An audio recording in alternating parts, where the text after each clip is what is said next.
Good morning students. आज हम लोग कबीर दास जी द्वारा रचित साखियों का अध्ययन करेंगे। आइए पढ़ते हैं पहली साखी। मानसरोवर सुभर जल हंसा केली कराही, मुक्ता फल मुक्ता चुगए अब उड़ी अनत न जाही। यहाँ पर कबीर दास जी कहते हैं मानसरोवर सुभर जल। मानसरोवर क्या है? मानसरोवर के दो अर्थ हैं। तिब्बत में एक बड़ी झील है जिसका नाम है मानसरोवर, और दूसरा अर्थ है मन रूपी सरोवर अर्थात हृदय। सुभर मीन्स अच्छी तरह भरा हुआ। हंस पक्षी, और यहाँ पर हंस जीवात्मा का भी प्रतीक है, जीव का प्रतीक है। केली कराही, केली क्रीड़ा, कराही मीन्स करता है। मुक्ता फल मोती, प्रभु की भक्ति, मुक्ति रूपी फल। उड़ी मीन्स उड़कर, अनत मीन्स अन्यत्र, न जाए नहीं जाते।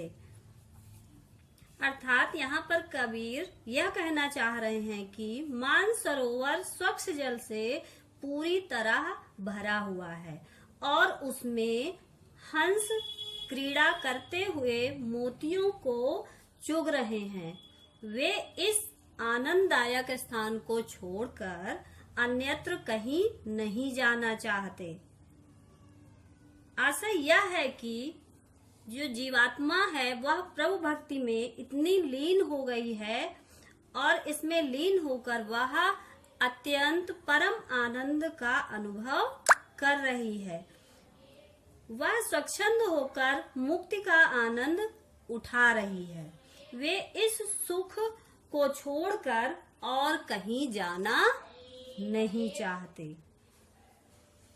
अगली साखी है प्रेमी ढूंढत मैं फिरूं, प्रेमी मिले न कोई, प्रेमी को प्रेमी मिले तब विष अमृत होय। प्रेमी ढूंढत मैं फिरूं, कबीरदास जी कहते हैं मैं प्रेमी को ढूंढता यहाँ से वहां भटक रहा हूँ। प्रेमी कैसा प्रेमी?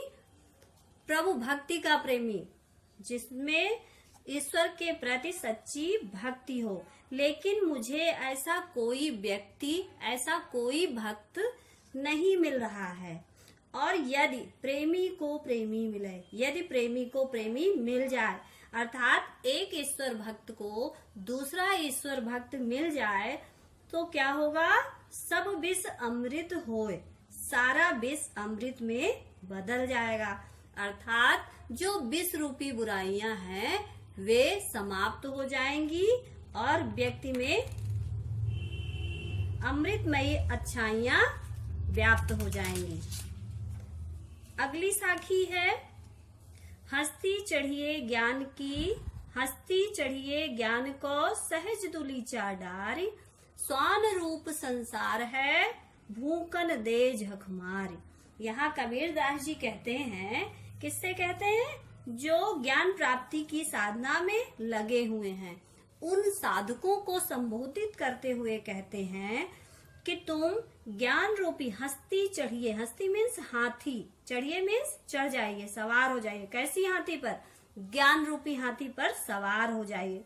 सहज दुलीचा डारी, दुलीचा होता है कालीन, उस पर सहज साधना का दुलीचा बिछा लीजिए। सहज साधना का दुलीचा बिछाकर हाथी पर सवार हो जाइए, अर्थात अपनी साधना में लग जाइए।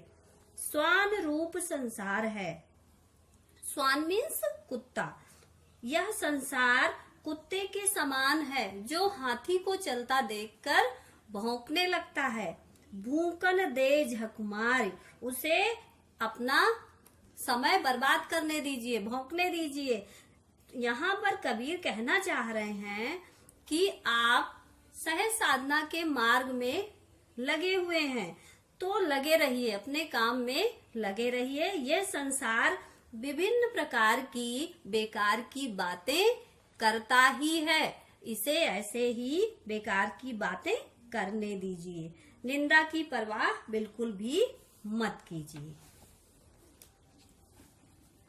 पखा पखी के कारणे सब जग रहा भुलान। यहाँ पर कबीरदास जी उन व्यक्तियों की ओर संकेत कर रहे हैं जो धर्म संप्रदाय के पक्ष विपक्ष में लगे रहते हैं। पखापखी के कारण, पक्ष विपक्ष में के कारण, अर्थात कोई कहता है मैं इस पक्ष का हूँ, कोई कहता है मैं हिंदू हूँ, कोई कहता है मैं मुसलमान हूँ, कोई कहता है मैं इस संप्रदाय को मानता हूँ, कोई कहता है मैं इस संप्रदाय का पुजारी हूँ। पखापखी के कारण सब जग रहा भुलान। कबीरदास जी कहते हैं कि पक्ष और विपक्ष में पढ़कर ये सारा संसार असली मर्म को भूला हुआ है। वे अपने की प्रशंसा करते हैं, अपने संप्रदाय की प्रशंसा करते हैं और दूसरों की निंदा करते हैं। लेकिन कबीरदास जी कहते हैं कि मेरी दृष्टि में वही सच्चा संत है। कौन? निरपक होय के हरि भजय सोई संत सुजान, जो निष्पक्ष भाव से इस पक्ष विपक्ष के चक्कर में ना पड़कर, अपने उद्देश्य को ना भूलकर और धर्म संप्रदाय के चक्कर में बिना पड़े ईश्वर की भक्ति करते हैं, वही सच्चे ज्ञानी हैं। संत सुजान सच्चे संत हैं, सच्चे ज्ञानी हैं। हिंदू मुआ राम कही मुसलमान खुदाए, कह कबीर सो जीवता जो दुई के निकट न जाए। हिंदू मुआ राम कही, मुआ मीन्स मर गया, राम कही, राम कहते हुए। यहाँ पर कबीरदास जी निराकार ब्रह्मा की उपासना की सीख देते हुए कह रहे हैं कि हिंदू राम का जप करते हुए मर रहे हैं, समाप्त हो रहे हैं, मुसलमान खुदाए। मुसलमान जो है, मुसलमान कौन? मुस्लिम धर्म का पालन करने वाले, वे खुदा की बंदगी करते हुए स्वयं को मिटा रहे हैं, मर मिट रहे हैं, तथा आने वाली अपनी पीढ़ियों के लिए कट्टरता छोड़ते जा रहे हैं। वो अपनी पीढ़ियों को कट्टरता का संदेश दे रहे हैं। इस तरह से हिंदू राम के प्रति समर्पित है और मुस्लिम खुदा के प्रति समर्पित है। कह कबीर सो जीवता, कबीरदास जी कहते हैं कि वही जीवित है, वही वास्तव में जीवित है, जो दुई के निकट न जाए, जो इन दोनों के ही निकट नहीं जाता है, अर्थात जो राम रहीम के चक्कर में नहीं पड़ता है, संप्रदाय के नाम पर जो इस तरह से आने वाली पीढ़ियों को कट्टरता का संदेश नहीं देते हैं और जो इन दोनों चक्करों में ना पड़कर सच्चे मन से ईश्वर की भक्ति करते हैं, वही सच्चे संत हैं और वही जीवित हैं। और ऐसे ही व्यक्ति सच्चा ज्ञान प्राप्त करते हैं। कैसे व्यक्ति? जो हिंदू और मुसलमान, राम और खुदा के नाम पर लोगों को बरगलाते नहीं हैं। काबा फिर काशी भया, राम ही भया रहीम, मोट चून मैदा भया, बैठ कबीरा जीम। काबा क्या है? काबा है मुसलमानों का एक पवित्र तीर्थ स्थान। और काशी क्या है? काशी हिंदुओं का पवित्र तीर्थ स्थान है।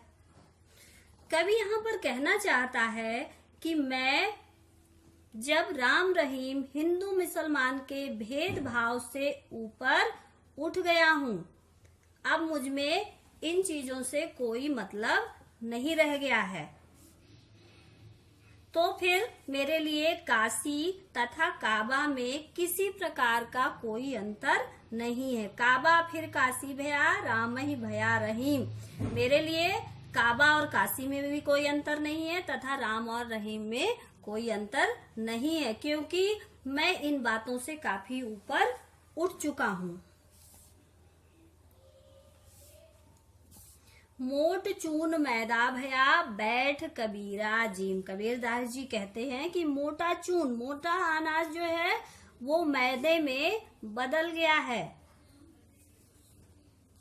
चून मीन्स होता आटा, मोटा आटा मैदे में बदल गया। मैदा कैसा होता है? बिल्कुल महीन, महीन हो गया है।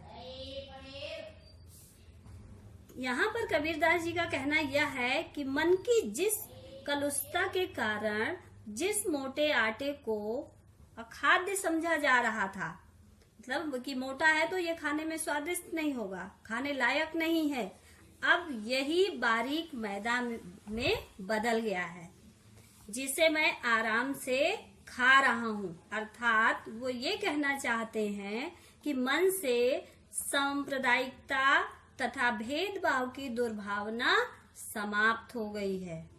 वह अपने मन की स्थिति बता रहे हैं। यहाँ पर कबीरदास जी अपने मन की स्थिति बता रहे हैं कि राम और रहीम तथा काबा और काशी में अब मेरे लिए कोई अंतर नहीं रह गया है, क्योंकि मेरे मन से सांप्रदायिकता समाप्त हो गई है। ऊंचे कुल क्या जन्मिया, जे करनी ऊंच न होए, सुवरन कलश सुरा भरा, साधु निंदा सोए। यहाँ पर कबीरदास जी कहते हैं कि ऊंचे कुल में, ऊंचे खानदान में, जन्मिया जन्म लेना, पैदा होना, जे करनी ऊंच न होए। जे मीन्स यदि, करनी मीन्स कर्म, ऊंच मीन्स ऊंचा, न होए ना हो। कबीरदास जी यहाँ पर कर्म के महत्व को बताते हुए कहना चाहते हैं कि ऊंचे कुल में जन्म लेने से कोई व्यक्ति महान नहीं हो सकता। वह महान कब हो सकता है? जब उसकी करनी ऊंची हो, मतलब कर्म अच्छे हों। ऊंचे कुल में जन्म लेने से कोई फायदा नहीं है यदि आपके कर्म अच्छे नहीं हैं। वही व्यक्ति ऊंचा हो सकता, अच्छा हो सकता है जिसके कर्म अच्छे हैं। सुवर्ण कलश सुरा भरा, साधु निंदा सोई। यहाँ पर इसी बात का उदाहरण देते हुए कबीरदास जी बताना चाह रहे हैं कि यदि सुवर्ण मीन्स सोना, कलश मीन्स कलश घड़ा, सुरा भरा, सुरा मीन्स होते हैं शराब मदिरा। यदि सोने के कलश में शराब भर दी जाए तब भी साधु निंदा सोई, तब भी साधु जो सज्जन हैं वे उसकी निंदा ही करेंगे। अर्थात आप कितने भी अच्छे कुल में जन्म लिए हैं, यदि आपके कर्म अच्छे नहीं हैं तब आपकी निंदा ही की जाएगी। जैसे सोने के पात्र में, सोने के कलश में शराब भरी होने पर भी उस स्वर्ण कलश की निंदा ही की जाएगी।